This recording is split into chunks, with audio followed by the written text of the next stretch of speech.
Profesor, barazojmë 3-3 me Shkupin në një ndeshje ku mendoj që zhvilluam një ndër pjesët më të para, më të dobta, më keq të interpretuar, nuk di nëse pajtoheni me këtë.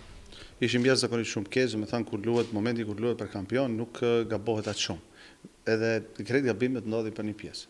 U munduam pjesën e ditë të përmirësojmë diçka, besoj që përmirësuam, patëm kontrollin e lojës, shënuam edhe di gola dhe vjen keq që nuk mund ta rikthenim totalisht rezultatin.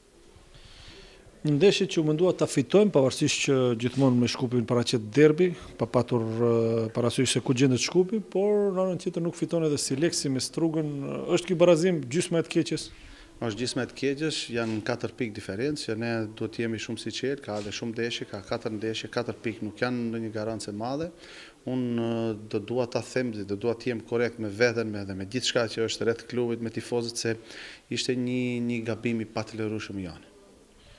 4 ndeshje mbeten deri në fund, me 4 pikë jemi përpara, të vjen keq apo e ndjen që pavarësisht rezultati mund të ishte edhe disfat, Shkupi luftoi deri në fund për këtë pikë dhe mbas edhe meritoi, bravo ju qoftë, të vjen keq që të disa lojtarë caktuar ndihet presioni i të qenurit kampion, gabojmë në pasime, nga mundësia për gol ne bëjmë aksion, disi po i komplikojmë gjërat. Për gjithçka keni drejt, por diçka që nuk mund ta pranoj asesi është mënyra se si një ekip i cili udhëheq kampionatin, një ekip i cili deri në këtë moment ka treguar më shumë kampionat, mënyra se si ham për një pjesë 3 gola është shumë shqetësuese. Kurse gjithçka tjetër është e kuptueshme, presioni, ekipi kundërshtar, derbi, dëshira për fitore, gjithçka është e pranueshme për mua përveç mënyrës së pranimit të 3 golave për një pjesë.